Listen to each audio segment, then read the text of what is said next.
Ok, bien muchachos. Nosotros estuvimos trabajando en las anteriores clases en las actividades y en los temas que son principales, importantes para lo que es el indicador número 16 correspondiente al Profe, principio, ¿sí?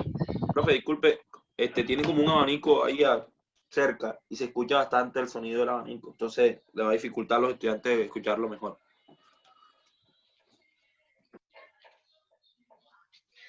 Ok, ya lo apagué, no me habían dicho nada de ahí. Listo muchachos, ahora ¿cómo me escuchan? Mejor. Mejor. Bueno, cuando sea así, ustedes me pueden decir, sí, profe, no se escucha entrecortado. No tengan la plena confianza de decirme cuando no entiendan algo, cuando se me entrecorta el internet o lo que sea, ¿sí? Bien, entonces, nosotros en las anteriores clases estuvimos viendo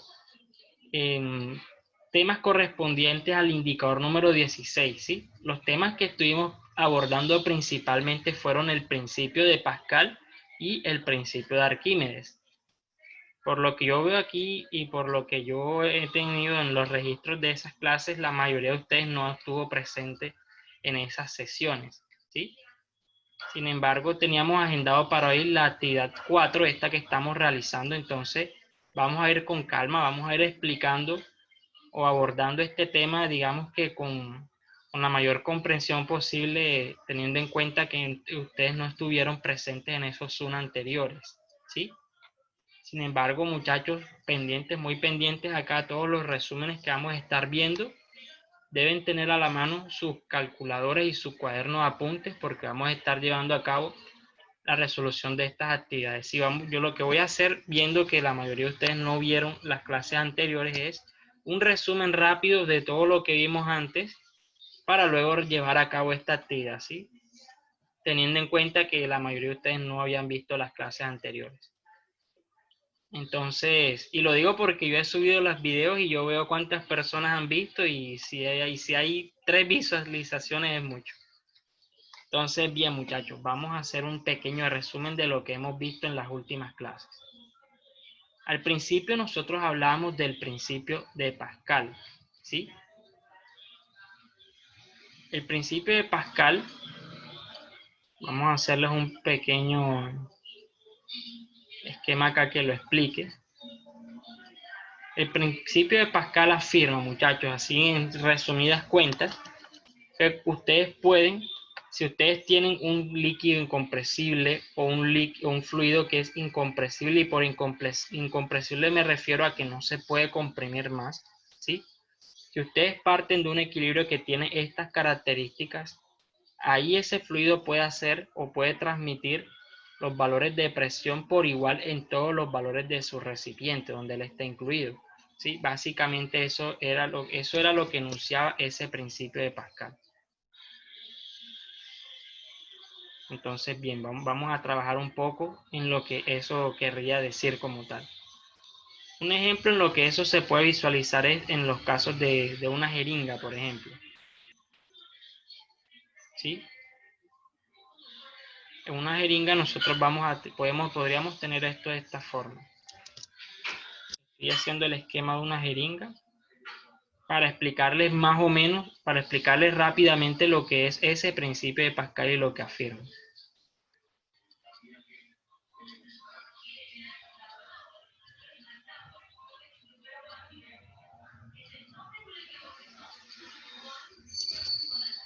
Listo, dentro de este recipiente, muchachos, nosotros vamos a tener aquí un determinado líquido. ¿Sí? Hasta el momento ahí tenemos esto esquematizado de esta forma. En una jeringa sería la parte metálica que se introduce dentro de la piel de la persona a la cual se le va ahí a aplicar algún medicamento, algún producto. ¿Sí? Este que le estoy dibujando acá adentro es el fluido que va a ser comprimido y lo que aparece como azul va a ser el émbolo que va a comprimir ese fluido que se tiene allí. Listo, muchachos. En esta situación, si ustedes aplican un valor de presión allí, o sea, si ustedes aplican una fuerza, este líquido va a tender a comprimirse, ¿cierto? Va a tender a desplazarse y a querer salir de este lado. Ahora, Si nosotros tomamos y evitamos la salida de este lado, es decir, se tapona desde acá, ¿qué es lo que se va a tener allí? Se va a tener un líquido que no se va a poder comprimir más. En esa situación que nosotros estamos viendo, se va a cumplir ese principio de Pascal, que dice que en situaciones donde hay líquidos que son incompresibles o que no se pueden comprimir más, ahí se van a ver valores de presión aplicados por igual en todas las paredes de ese recipiente ahí. Eso era lo que afirmaba el principio de Pascal. El valor de presión va a ser equitativo para todos los puntos de ese recipiente que ustedes están teniendo allí. Esto es lo que afirma el principio de Pascal. Así, en resumidas cuentas, eso es lo que quiere decir. Y bajo este mismo principio, ustedes pueden encontrar los valores de presión que se encuentran, por ejemplo, en recipientes, ¿sí? Por ejemplo, en recipientes abiertos también pueden encontrar y basarse de este principio. Ustedes tienen un vaso, por ejemplo, un recipiente abierto a la atmósfera, como el que les estoy haciendo. Lo tienen allí abierto a la atmósfera. Este fluido, así como está, se puede considerar incompresible, ¿sí? Y él va a ejercer un valor de presión igual en todas las paredes del recipiente donde él se va a encontrar alojado ahí. Ese valor de presión, según el principio de Pascal, se encontraría teniendo en cuenta que es una columna de fluido.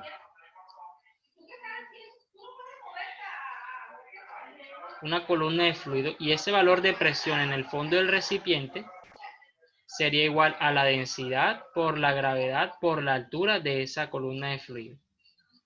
Y entonces en esas clases estuvimos resolviendo las actividades del indicador 5, haciendo las respectivas retroalimentaciones, y esas actividades se podían resolver teniendo en cuenta ese principio, ¿sí? La presión de una columna de fluido solo va a depender de la composición del fluido, en este caso la densidad, va a depender de la gravedad y va a depender del valor de altura de esa columna de fluido, ¿sí? Teniendo en cuenta eso, nosotros podríamos decir, por ejemplo, como teniendo en cuenta un ejemplo en el que tenemos una piscina de 3 metros de altura y un lago va a tener siempre muchísima más agua que una piscina. Si hablamos de una piscina pequeña, claro está. Tenemos una piscina de 3 metros y un lago de altísima extensión que solo tiene 3 metros de altura, entonces allá en el fondo de ambos, tanto en el fondo de la piscina como en el fondo del lago, van a encontrar el mismo valor de presión. Si estamos hablando de la misma composición de agua, claro. Ambos están hechos de agua, de la misma agua. Van a estar en la misma zona y van a tener el mismo valor de altura. Por lo tanto, en esos casos van a encontrar el mismo valor de presión en ambos lugares, tanto en la piscina como en el lago. Esto es lo que básicamente enuncia el principio de Pascal, ¿sí?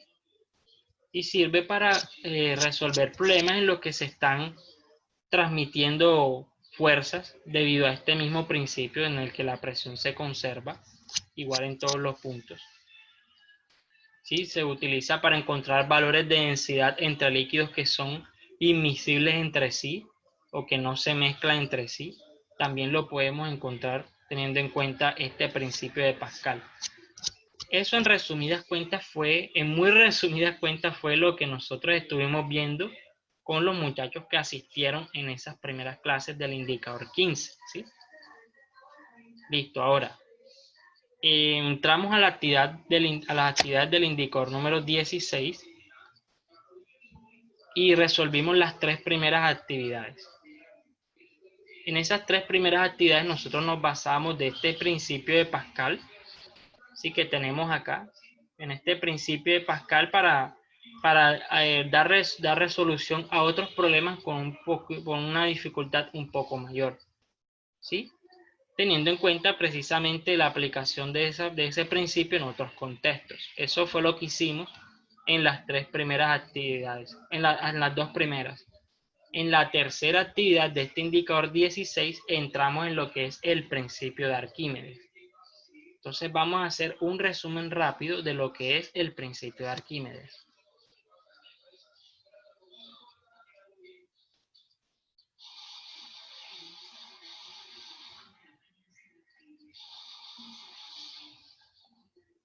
En el principio de Arquímedes se van a manejar dos aspectos principales. El primer aspecto es, digamos, que el método que llevó a encontrar el segundo, se puede decir. Si es un método que él encontró para dar resolución a un problema muy grande que se le presentó en su época de vida, ¿sí? Y fue la forma de medir volúmenes de cuerpos irregulares. En ese entonces él tenía allí un recipiente, ¿sí? Un recipiente cuyo volumen para él era conocido. Él podía medir el volumen de un líquido que él colocara allí porque era un vaso de precipitados. Él tenía ya a su disposición cuerpos cuyo volumen para él eran conocidos. Por lo tanto, los volúmenes de líquidos que él colocara ahí también iban a ser conocidos.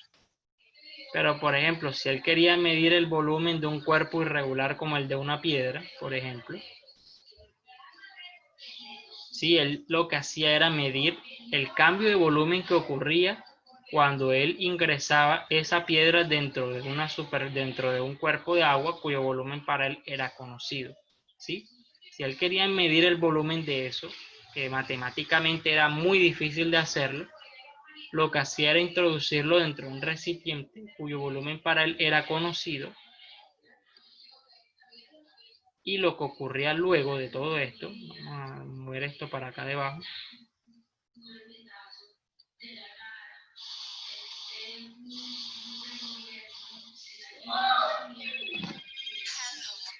y lo que ocurría luego de todo esto era que el volumen de ese cuerpo de agua aumentaba. Sí, es lógico. Si nosotros tenemos, por ejemplo, una bañera y ingresamos en ella, lo que va a ocurrir es que el volumen de agua o la altura del volumen de agua va a aumentar. Sí, digamos que aumentó hasta aquí, hasta casi rebosarse, por ejemplo.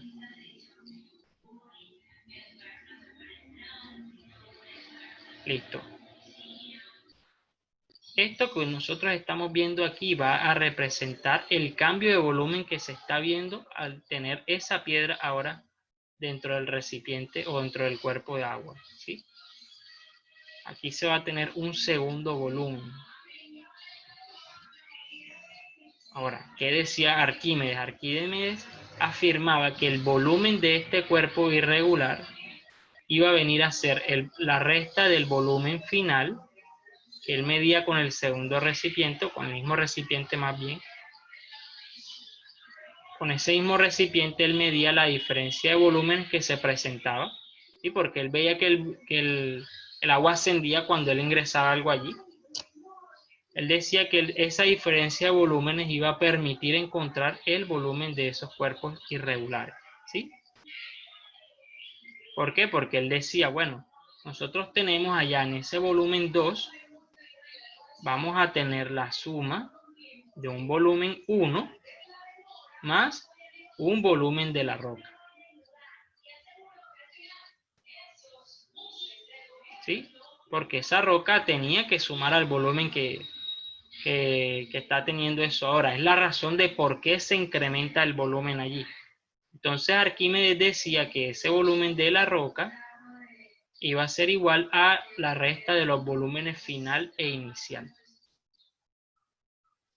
Eso era lo que él afirmaba en primera instancia dentro de su principio y sentó las bases para encontrar aspectos más importantes o aspectos más influyentes en lo que era la definición de la flotación de los cuerpos cuando estos se sumergían en líquidos, ¿sí?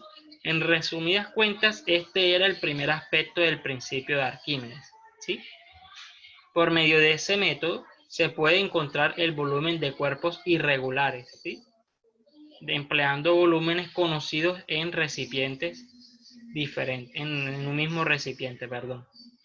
¿Sí? Eso es lo que ocurriría allí en ese primer aspecto del principio de Arquímedes. Entonces vamos a ver un poco sobre el segundo aspecto que conlleva el principio de Arquímedes, que es el que corresponde a esta actividad que teníamos planificada para el día de hoy.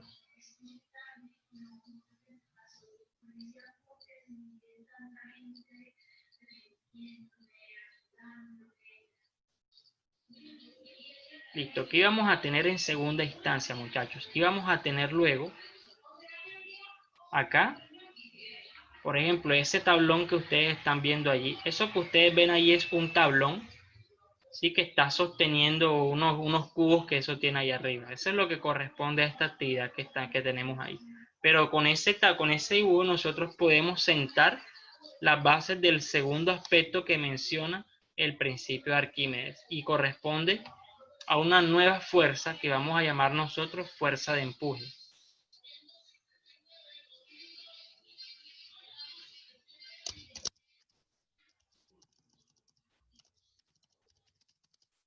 Fuerza de empuje va a venir a ser el segundo aspecto relevante de este principio de Arquímedes. Fuerza de empuje. Listo. La fuerza de empuje, muchachos, para definirla va a venir a ser el peso del fluido desplazado.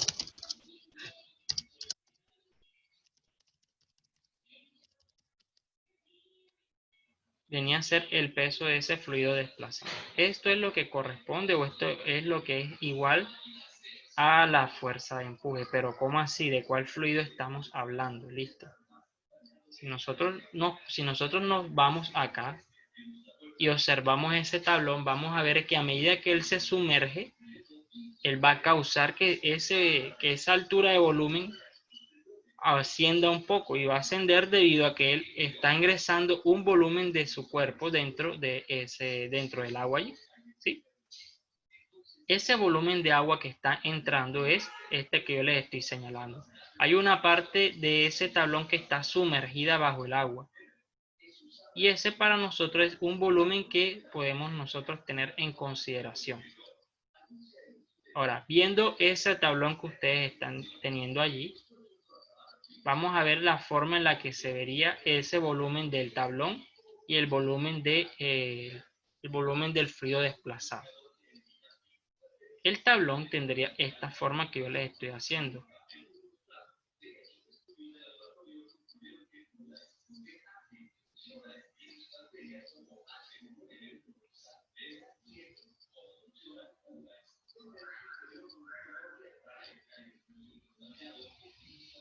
Él puede tener esta forma inicial. Listo. El peso del fluido desplazado, el fluido desplazado tendría aproximadamente una forma así. No va a ser totalmente igual, no siempre va a ser totalmente igual, ¿sí? Se va a ver quizá con una altura menor, porque solo está mostrando la parte que está sumergida debajo del agua, y por eso se ve como con una altura menor.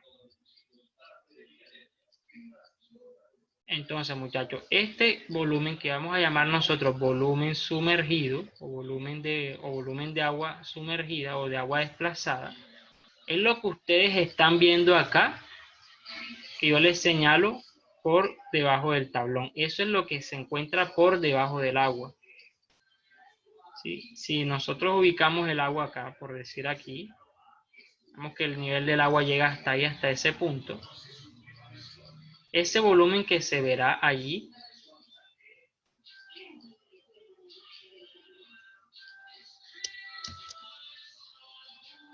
Piquemos nuevamente el volumen.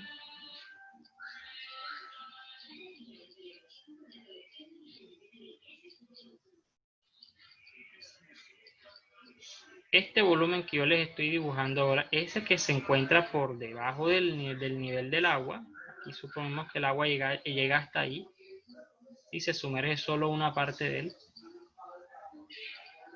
Ese volumen de agua que nosotros vemos allá abajo es el fluido que ese cuerpo desplazó al sumergirse debajo del agua. ¿Sí? Eso es lo que se vería y acá lo dibujamos para que se viera claramente. ¿Qué dice Arquímedes en su principio? Él dice que esa fuerza de empuje va a ser igual al peso de este fluido desplazado que tenemos nosotros aquí. ¿Sí? Porque esto es fluido lo que tenemos en el segundo caso, que se desplazó. ¿Sí? Ahora, viéndolo desde un punto de vista de equilibrio de fuerzas, la fuerza de empuje va a ser esa fuerza, muchachos, que va a mantener a flote los cuerpos cuando estos se encuentran suspendidos en un cuerpo de agua, ¿sí? Todos los cuerpos presentan un valor de peso que se va a encontrar ahí, un valor de peso W, por ejemplo. La fuerza que va a mantener eso a flote y que evita que eso caiga en caída libre o algo va a ser esa fuerza de empuje. Esa la ejercen los fluidos cuando los cuerpos se sumergen dentro del agua, ¿sí? Esto es lo que vamos a encontrar nosotros, esas dos fuerzas cuando sumergemos algo dentro del agua, ¿sí? Esa fuerza de empuje va a contrarrestar el mismo peso del cuerpo y gracias a ello va a permitir que ese cuerpo se mantenga a flote, ¿sí? Eso era lo que nosotros decíamos o afirmábamos rápidamente acerca de aspectos que se enuncian cuando tenemos nosotros la fuerza de empuje. ¿Sí? Es la fuerza que va a mantener los cuerpos a flote. Ahora, esa fuerza de empuje habíamos dicho que es el peso del fluido desplazado. El peso en general de todos los cuerpos se va a encontrar multiplicando la masa por la gravedad. Listo, multiplicando la masa por la gravedad. Pero en términos de fluidos, para nosotros es más práctico trabajar los fluidos en función de otros dos términos, ¿sí? Esos dos términos son la densidad y el volumen. Recordemos que la densidad se va a definir como la masa sobre volumen. Entonces Arquímedes en su principio considera que es más práctico no emplear la masa, sino emplear la densidad y el volumen de las sustancias. Entonces la masa quedaría para cualquier objeto, incluido fluidos o no, densidad por volumen. Entonces la fuerza de empuje, mucho ojo a esto, sería igual entonces a la densidad del líquido donde se está sumergiendo el objeto por el volumen del fluido desplazado, que era lo que estábamos viendo hace un momento, y eso multiplicado por la gravedad.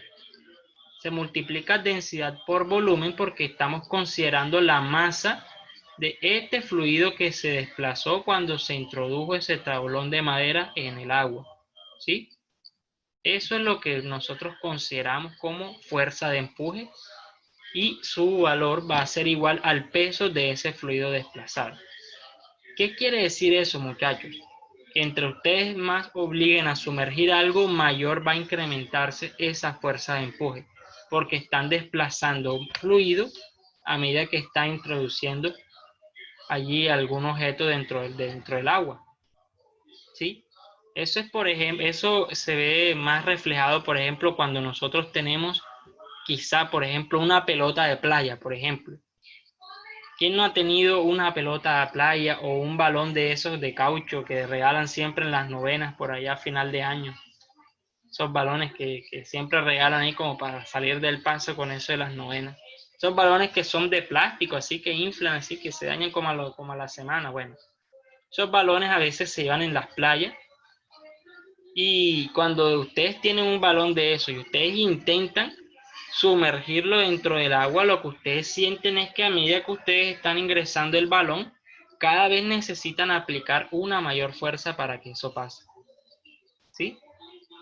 Esa fuerza que va creciendo a medida que va entrando el balón va a ser constante a partir del punto en que ustedes sumergen completamente el cuerpo, ¿sí? Si ustedes tienen un balón de playa, por ejemplo, y lo están introduciendo dentro del agua, cuando ya ese balón entre por completo, ese valor de fuerza de empuje que está experimentando la persona que está metiendo el balón va a dejar de crecer cuando él entró completamente dentro del agua, ¿sí? Todo esto, digamos que lo explicamos de una forma más detallada en todas esas clases, pero básicamente todo lo que estuvimos diciendo ahora representó como un resumen rápido allí de los que estuvimos viendo las últimas clases, ¿sí? Entonces, todo esto es para que lo tengan en cuenta. Primero, que en el equilibrio la fuerza de empuje va a ser igual al peso del cuerpo que está allí suspendido o que está en equilibrio allí en el agua, o en la sumersión o en el fluido donde está. La fuerza de empuje será igual al peso. y será igual al peso del fluido desplazado. El peso del cuerpo siempre se va a poder calcular multiplicando su masa por la gravedad, ¿sí? Entonces, todos estos son aspectos muy generales de lo que es el principio de Arquímedes, ¿sí? Con el que podríamos nosotros dar respuesta a esta actividad que nosotros tenemos aquí, ¿sí? Entonces, vamos a ir resolviéndola todos. Yo les voy a estar apoyando en la resolución de esta actividad. Es importante, muchachos, que tengan sus calculadoras ahí a la mano y vamos resolviéndola de a poco para que vaya quedando un poco más claro todo esto que les he dicho, ponerlo en práctica enseguida. Entonces, bien, muchachos, vamos a enseguida a resolver esta actividad.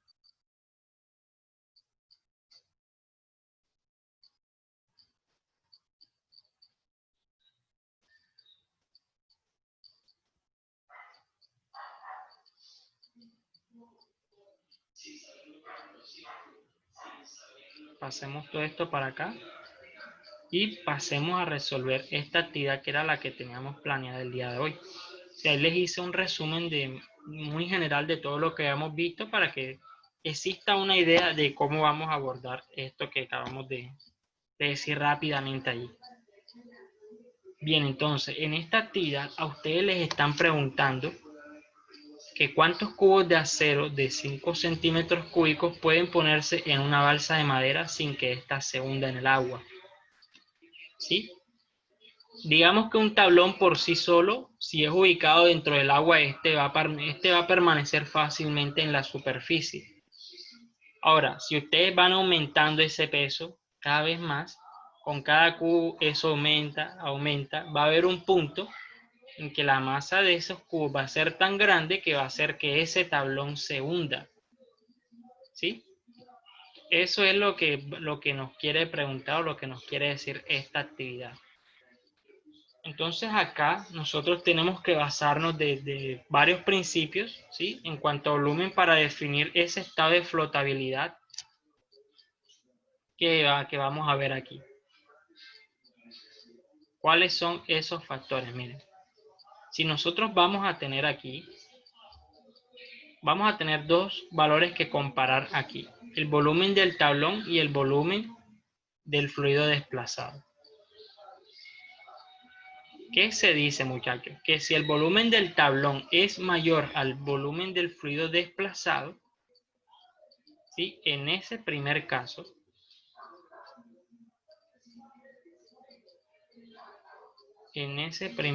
nosotros vamos a tener entonces que el cuerpo no se hunde.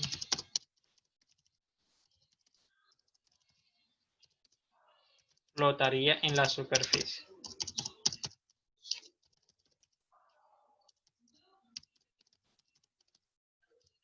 Flotaría, ¿por qué? Porque todavía hay una parte del volumen del tablón o el volumen del cuerpo. Ese BT es volumen del tablón, del ejemplo que estamos viendo aquí. Si hay todavía una parte que está por encima del agua, se puede decir que eso no se ha hundido completamente.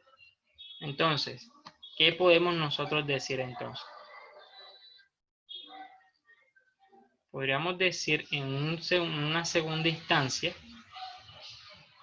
que este volumen, que si el volumen de ese tablón es igual al volumen de cuerpo sumergido, entonces en ese caso nosotros vamos a tener un punto límite, ¿sí? Existirá ese punto límite en donde el cuerpo comenzará a hundirse.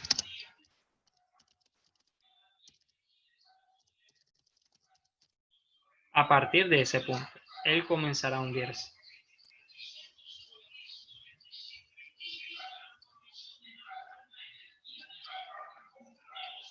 Y vamos a tener luego un tercer caso en donde pues, vamos a comparar nuestro volumen del tablón con el volumen sumergido, ¿sí? Y puede ocurrir allí que ese volumen del tablón sea menor al volumen de cuerpo sumergido. En ese caso, lo que nosotros podemos concluir es que en esa situación el cuerpo ya lleva una cierta profundidad luego de haberse hundido en el fluido.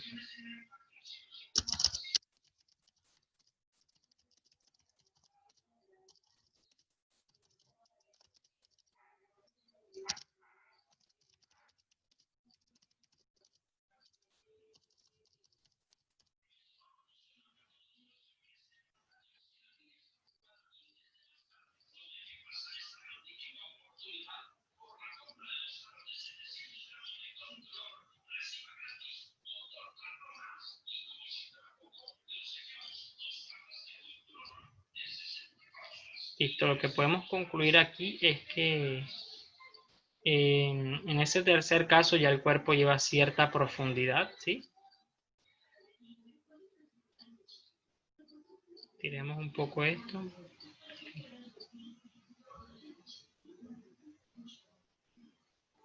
Listo, muchachos, esos son los enunciados que nosotros tenemos aquí para definir la flotabilidad de ese cuerpo que nosotros tenemos ahí.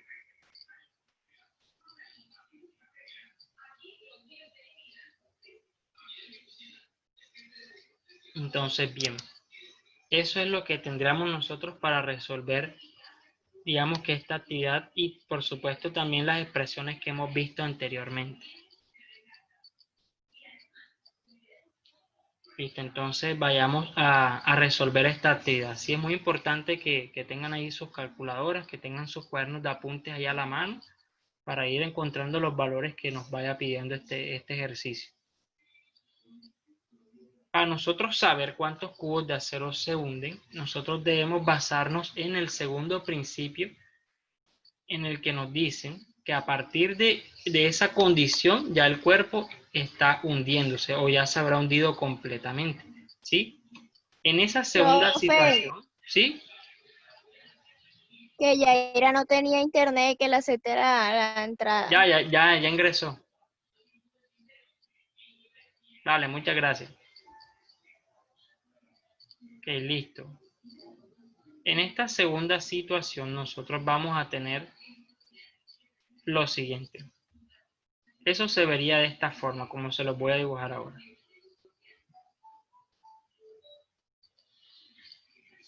En esta segunda situación nosotros vamos a tener, esto que les estoy dibujando es el tablón, vamos a tener el tablón que está ahí, justo en la línea de la superficie del agua. Está justo allí, mejor dicho, totalmente al ras. Si nosotros tenemos así, esto así como lo están viendo, ya podemos decir que eso se ha hundido completamente. En esta situación nosotros tenemos que el volumen del tablón va a ser el mismo volumen de cuerpo sumergido aquí. ¿Sí? Todo el volumen de ese tablón se sumergió en ese momento y son iguales en ese punto. ¿Sí? ¿Qué ocurre cuando el volumen de cuerpo sumergido es mayor? Porque puede pasar que ustedes intenten hacer ese cálculo y les dé un número mayor. Lo que va a ocurrir en esos casos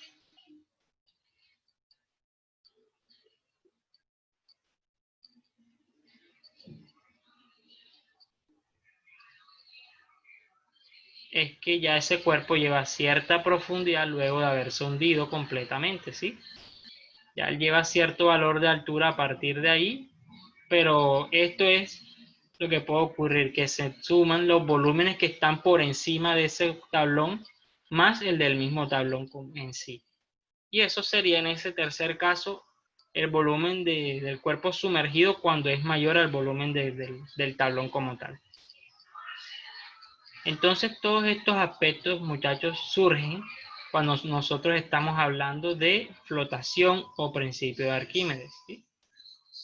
Para esta actividad a nosotros nos preguntan o nos hacen hincapié sobre que encontremos los valores de cuántos cubos necesitaría eso para hundirse, para empezar a hundirse. Es decir, se tiene que cumplir ese segundo enunciado allí. El segundo enunciado, donde el volumen del tablón sería igual al volumen del cuerpo sumergido.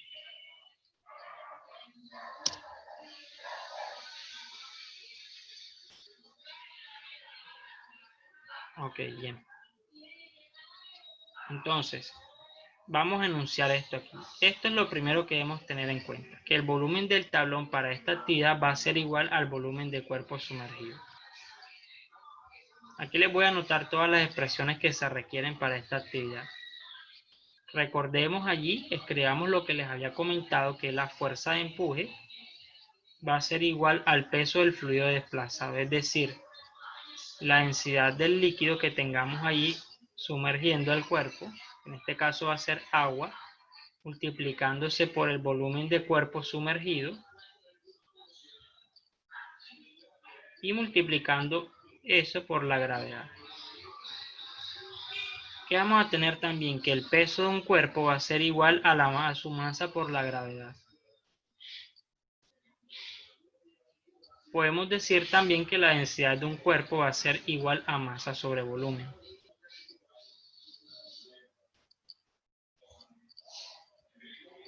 Todas estas son las expresiones de las que nosotros podemos basarnos para dar resolución a esta actividad. Bueno, hace falta una todavía, la más importante.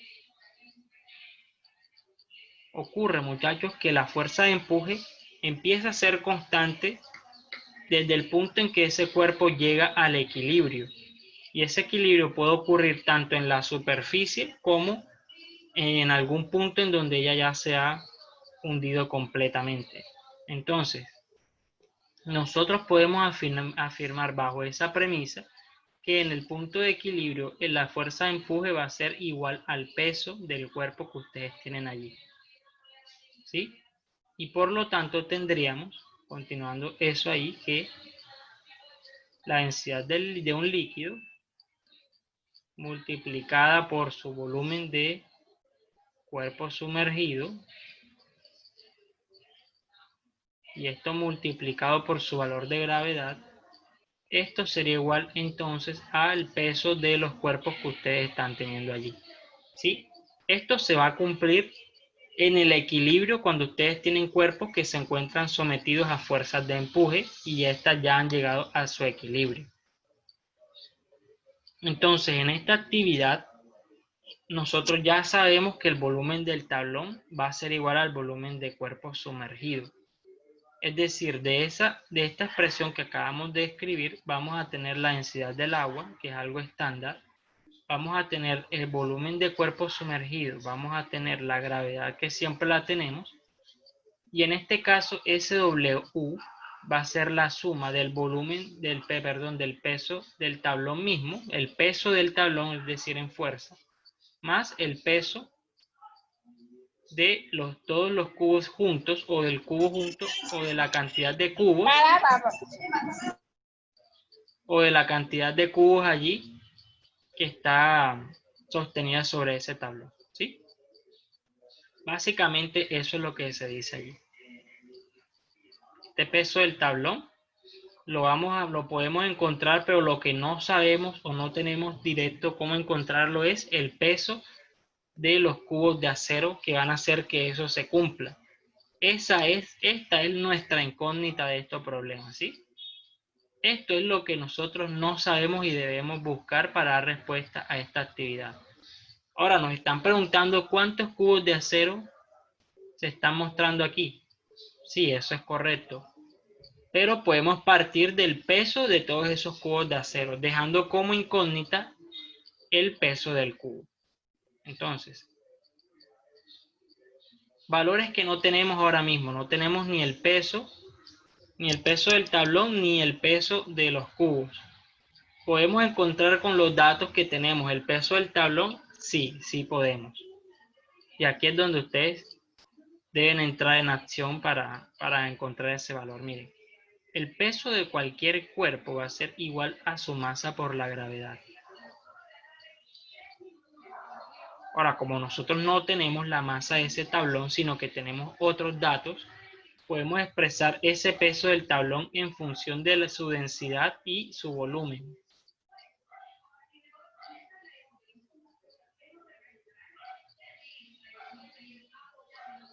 Y esto lo multiplicamos por la gravedad. Para la madera nosotros vamos a tener que el volumen, su valor de densidad, ahí va a ser igual a 800 kilogramos por metro cúbico.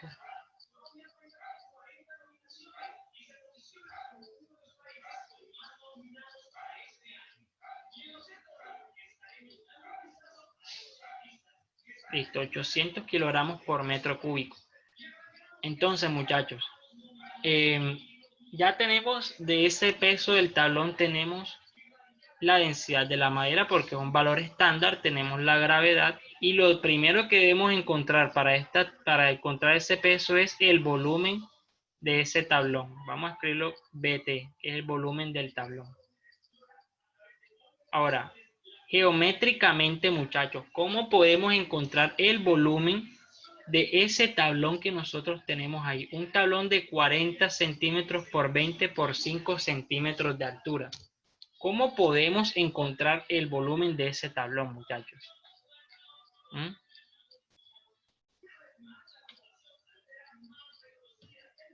¿Qué dice, por ejemplo, la señorita Sara Narváez? Sara, ¿cómo podemos encontrar el volumen de ese tablón allí?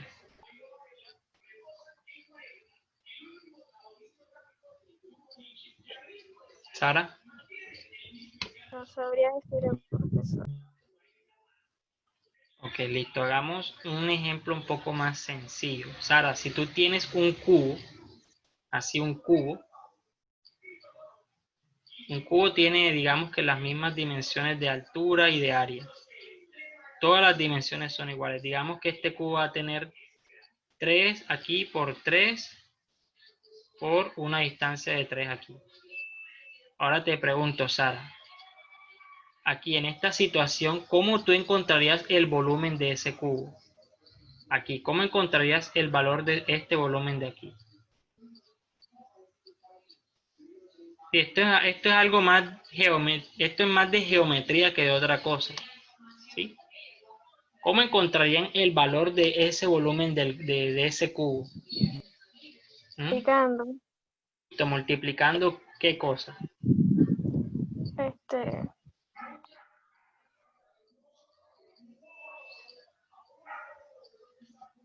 ¿Qué multiplicarías ahí para encontrar el volumen de ese cubo?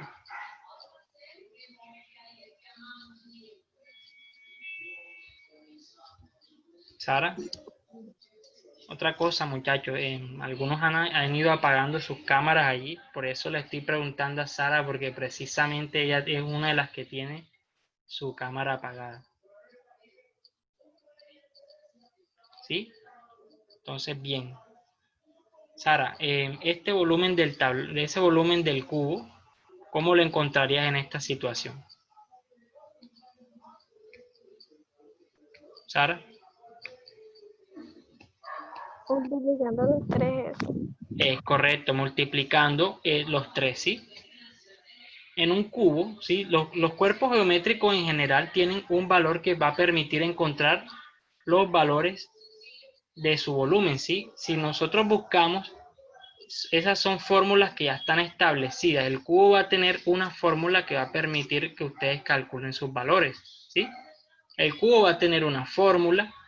Eso que ustedes están viendo allí, ese tablón, también va a tener una fórmula establecida. Va a ser el área por la altura. Una esfera va a tener una fórmula para encontrar su valor de volumen. Y así en general, ¿sí? Entonces, en ese caso, el cubo se encontraría multiplicándoles allí las tres dimensiones que están teniendo. 3 por 3 por 3. Así, de esa forma, encontrarían el volumen de ese cubo. Ahora, listo. Pasemos nuevamente al tablón que nosotros tenemos allí.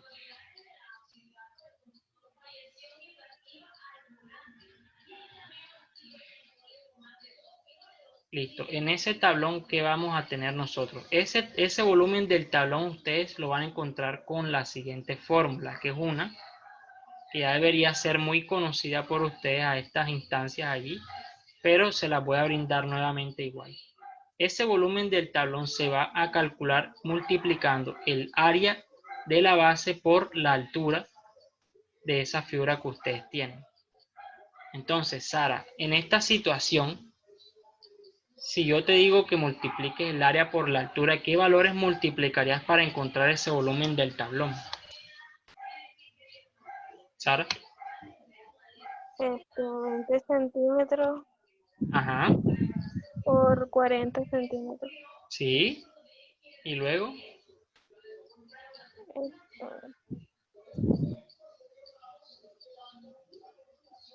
ese valor de altura allí, ¿cuál sería en este caso? Sara.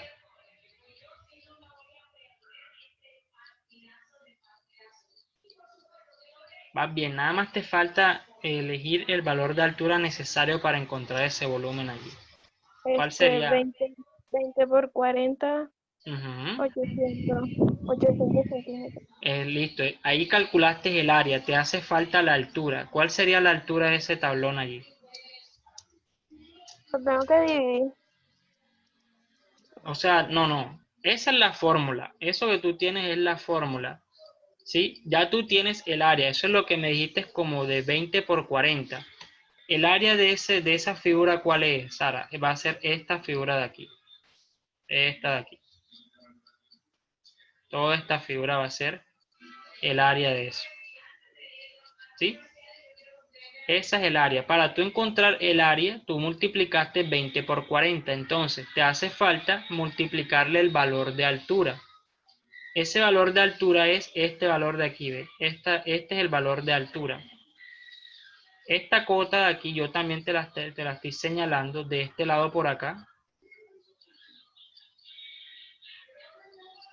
Ese valor sería 5 centímetros. Entonces, para tú encontrar ese volumen, tú lo que multiplicarías es el área por ese valor de altura, ¿cierto? De un momento. Exacto, bien. Entonces vas a tener allí para todos también, van a tener entonces que el volumen de ese valor se encontraría multiplicando 40 centímetros por los 20 centímetros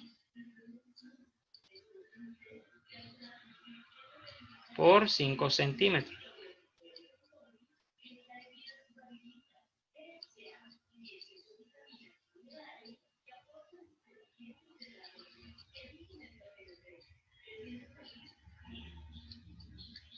Ok. ¿Qué resultado daría esa operación que nosotros acabamos de hacer ahí, muchachos? 4000. 4000 centímetros cúbicos. Sería la respuesta de ese volumen del tablón allí. ¿Por qué centímetros cúbicos? Porque los centímetros también se multiplicaron entre sí y al ser 3, estos quedaron elevados a la 3. ¿Sí? Entonces, listo, muchachos. Ese sería el volumen de ese cuerpo que nosotros llamamos tablón. Ese sería su volumen, estaría en centímetros cúbicos. Entonces, ahora debemos pasar esos centímetros cúbicos, los debemos pasar a metro cúbico. ¿Sí? Ahora, ¿cómo podríamos hacer para hacer esa conversión de unidad? Debemos hacer esa conversión de unidad. Eso es algo también, digamos que algo elemental, algo de otros grados anteriores. Listo, vamos a hacer la conversión de esos centímetros cúbicos a metros cúbicos.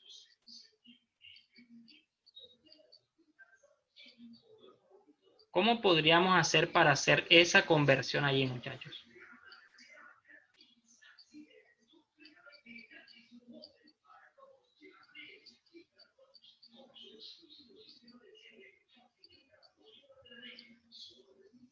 $4000 centímetros cúbicos. ¿Cómo lo podríamos pasar a metro cúbico? Esa es la conversión que necesitamos hacer. ¿Por qué? Porque nosotros debemos trabajar con unidades del sistema internacional. Entonces tenemos dos opciones aquí, muchachos. La primera es convertir ese valor a metro cúbico o hacer la conversión de estas dimensiones directamente a metros y después hacer el proceso que hizo Sara para encontrar el valor del volumen. Esa es la segunda opción que nosotros podemos hacer allí para encontrar ese valor en metros cúbicos. Entonces, bien, muchachos, hagámoslo. Si nosotros hacemos las conversiones enseguida a metros como las tiene ese tablón que estamos viendo allí, tendríamos entonces, ojo a lo que vamos a hacer, tendríamos entonces, por un lado, 0.20 metros. Esto es los 20 centímetros. ¿Sí? Estos 20 los pasamos a metros y nos quedó 0,2 metros. Luego eso lo multiplicamos por 0,4. Ese sería allí los 40 centímetros. Y por último, multiplicamos esto por 0,05, que corresponde allí a esos 5 centímetros pasados a metros. Ahora, toda esta operación, ¿qué resultado les da allí, muchachos? Lo que nos dé sí nos daría en metros cúbicos. ¿Qué resultado obtenemos al hacer esta operación allí, muchachos?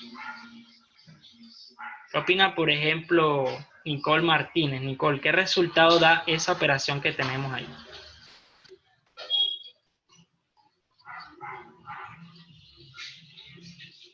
Profe, no tengo calculadora.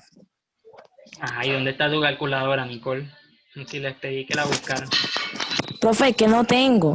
No existe. O sea, no has tenido calculadora en todo el año. ¿Y cómo has hecho en matemáticas y todo eso para hacer los cálculos y la cuestión? Señor, el celular. Profesor, el celular. Ok, listo. Preguntémosle a la señorita E. ¿Cómo? 0,4. ¿Cuánto? 0,4.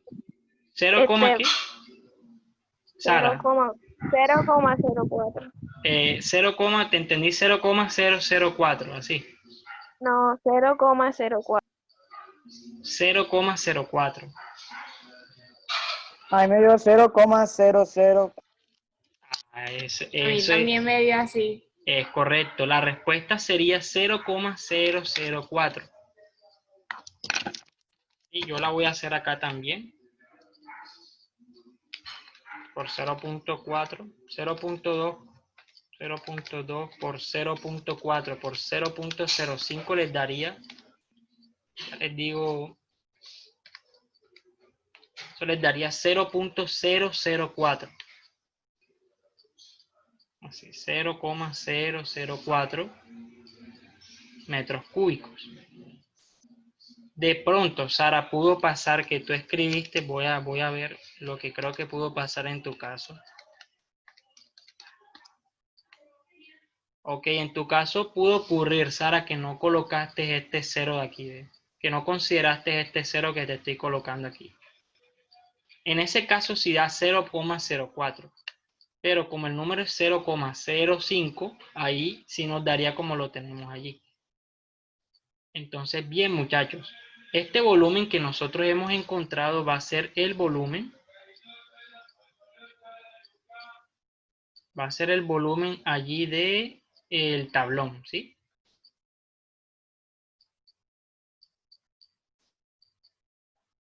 Volumen del tablón va a ser igual a 0,004 metros cúbicos.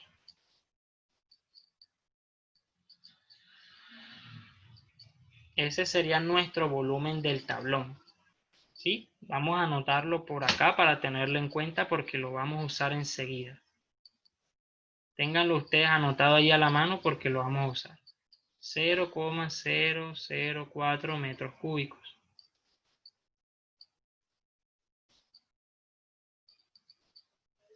Listo, ese es el volumen del tablón. Continuemos acá. Vamos a borrar esto para usar ese espacio para continuar. Listo, con ese valor de volumen ya podemos encontrar el peso del tablón en newtons. Ese peso del tablón va a ser igual a la densidad de la madera que habíamos dicho era 800 kilogramos por metro cúbico. A eso le vamos a multiplicar allí el valor del volumen del tablón, que es de 0,004 metros cúbicos.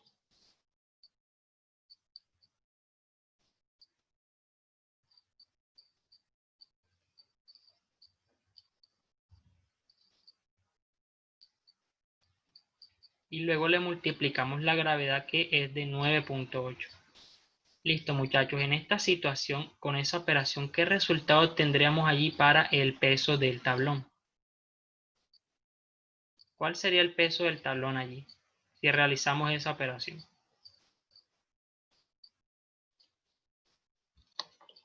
¿Qué resultado tendríamos allí? Profesor, se tiene que convertir el 800. En ese caso no, porque las unidades del 800 están en kilogramos sobre metro cúbico. Es decir, tanto la parte del numerador que está en kilogramos como la del denominador están ambas con unidades del sistema internacional, ¿sí? La gravedad de 9.8 está definida por metros sobre segundo cuadrado. Ahí estaría también definida en unidades del sistema internacional. Y el volumen lo dejamos en metros cúbicos, es decir, todas las unidades de esta operación están en el sistema internacional y por lo tanto la respuesta tendría que darnos en Newton, que es la unidad de fuerza del sistema internacional. Entonces la respuesta es no, no debemos hacer la conversión de esa densidad.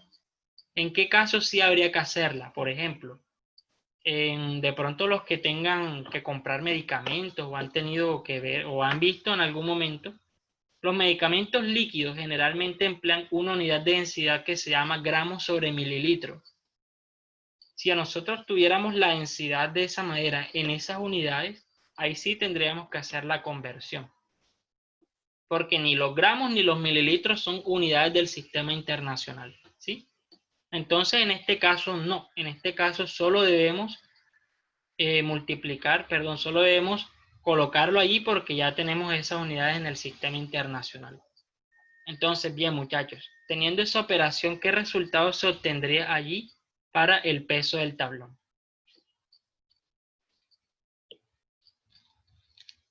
A mí me dio 31,36. Ese es el valor, 31,36 newton. Ese sería allí el peso del tablón.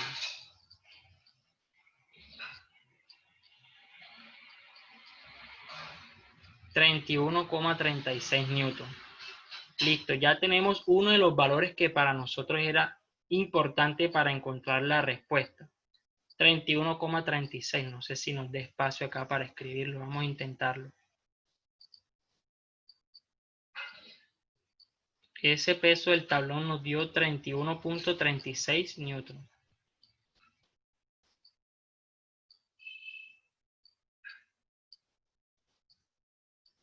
Ahí lo tenemos, 31,36 newton. Entonces, listo, prosigamos acá, muchachos.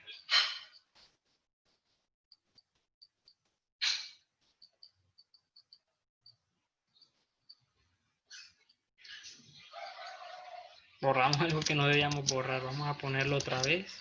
Eso era lo que no podíamos borrar.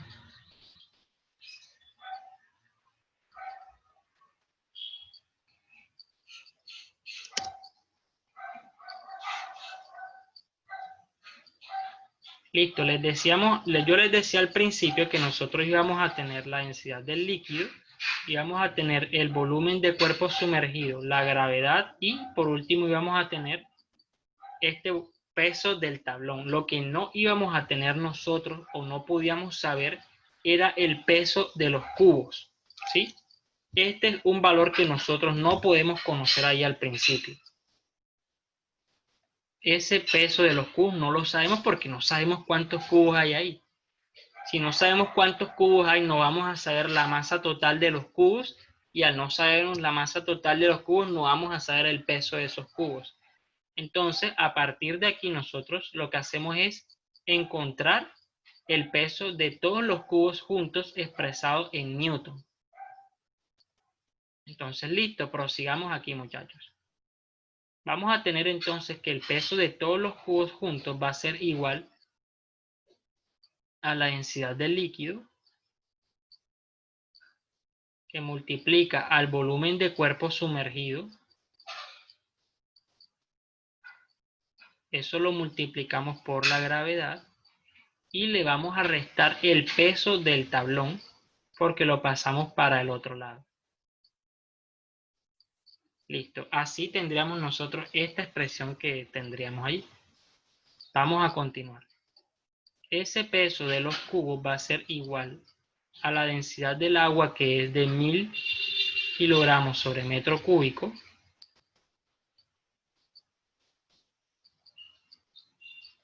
multiplicada por el volumen de cuerpo sumergido, que nosotros directamente no calculamos, pero asumimos desde el principio del ejercicio que iba a ser igual al volumen del tablón. Esa es la condición que se debe cumplir para que este cuerpo esté al ras ahí con el agua.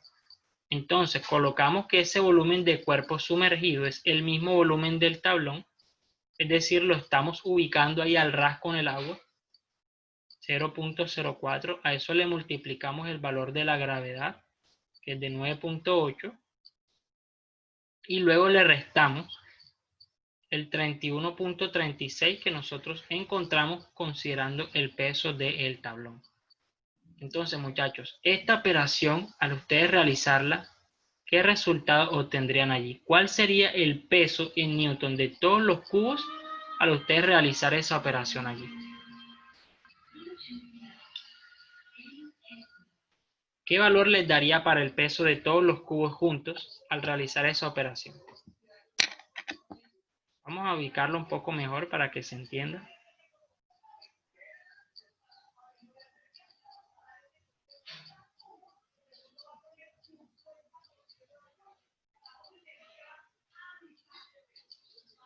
Listo, ahí vamos a tener eso.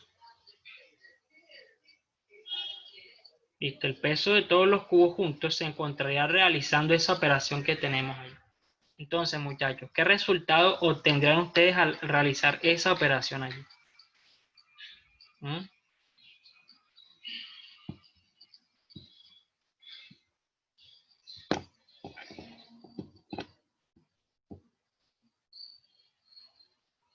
¿Qué resultado obtendrían allí, muchachos, al realizar esa operación? 7,88. 7,88, muy bien. Esto les daría en Newton. Este es el peso en Newton de esos cubos que ustedes tienen allí. ¿Qué hacemos ahora con ese valor de peso? Vamos a hacer unos análisis allí para determinar finalmente cuántos cubos puede tener eso como límite. Nosotros sabemos que el peso en general, muchachos, va a ser igual a la masa por la gravedad. Entonces, ¿qué decimos? Que ahí nosotros podemos decir que ese peso de los cubos va a ser igual a la masa de todos los cubos juntos multiplicada por la gravedad. Es decir, nosotros podemos encontrar el valor de la masa del cubo. ¿Sí? En la masa de todos los cubos juntos. Esto sería la masa de todos los cubos juntos. Vamos a escribirlo acá así. La masa de todos los cubos juntos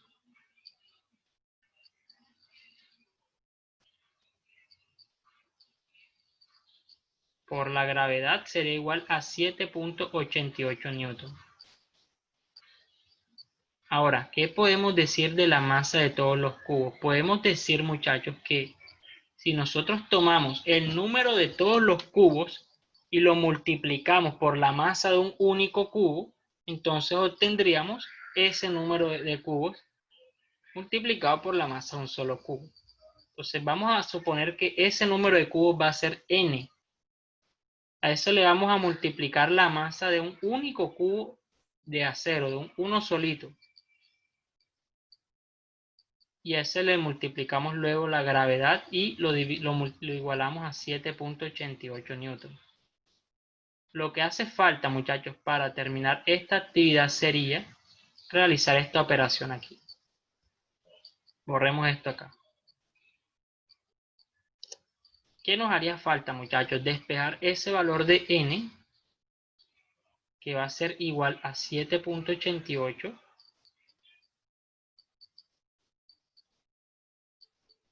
dividido entre la masa de un solo cubo de acero, de uno solito, por la gravedad.